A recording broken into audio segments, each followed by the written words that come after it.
បាទជំរាបសួរនេះសួស្តីដល់ពុកម៉ែបងប្អូនគ្នាថ្ងៃនេះមករៀនសាច់កចាជួបបងប្អូនទស្សនានេះបងប្អូនអើយបងប្អូនអ្នកពាក់ដោយសារតែគាត់ពាក់ទៅលាបថ្នាំសក់លាបអីចឹងណាអញ្ចឹងទៅវាប្រតិកម្មទៅវាឡើងខ្មៅចឹងបងប្អូនណាមួយសាច់គាត់ផ្អែមផងអញ្ចឹងហើយក៏ពាក់ទៅវាប្រែសម្បុរពណ៌ខ្មៅចឹងបងប្អូនតែជាបញ្ហាបងប្អូនខ្មៅចឹងយើងអាចលាបឲ្យបានថ្មីវិញបានបងប្អូនមកទស្សនាទាំងអស់គ្នាជាដំបូងហ្នឹងយើងត្រូវយកមកចលក់ទាំងសាយើងរោគភ្លើងដើម្បីឲ្យវាឆ្អិនចឹងបងប្អូនរោគដើម្បីឲ្យវាក្រហម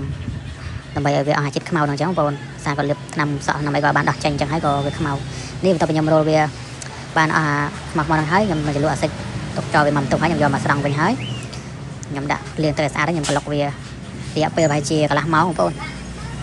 ខ្ញុំក្លុកវាឲ្យជ្រះជាតិកែវខ្មៅអីហ្នឹងបងប្អូននេះបន្ទាប់ពីខ្ញុំក្លុករយៈពេលកន្លះម៉ោងហើយខ្ញុំក៏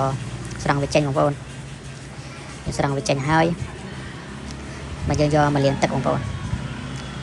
មកលាងទឹកឲ្យស្អាតមកបន្ទាប់ពីខ្ញុំផ្លុំវារៀងស្ងួតហើយយើងយកវាមកខាត់ចឹងបងប្អូនខាត់វាឲ្យឡងស្អាតចឹងណាយើងខាត់ឲ្យឡងចឹងហើយបើយើងចលក់ទៅវាចូលបានស្អាតបងប្អូនកាលណាយើងយកក្លុកហើយយើងអត់ខាត់ទេយើងចលក់ទៅវាអត់ចូលបានស្អាតបងប្អូននេះបន្ទាប់ពីខ្ញុំខាត់ហើយខ្ញុំយកវាមកញាក់ដើម្បីឲ្យវាអស់ជាតិយើងខាត់ហ្នឹងណាអាកែវដែលយើងខាត់ហ្នឹងដើម្បីឲ្យវាអស់អាជាតិកែវអីចឹងណាបងប្អូន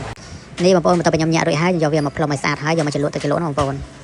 ដល់ពេលយើងខាត់យ៉ាងអីហើយយើងមកចលក់បានវាចូលបានល្អបងប្អូននេះបន្ទាប់ពីចលក់ហើយយើងលាងទឹកឲ្យស្អាតមក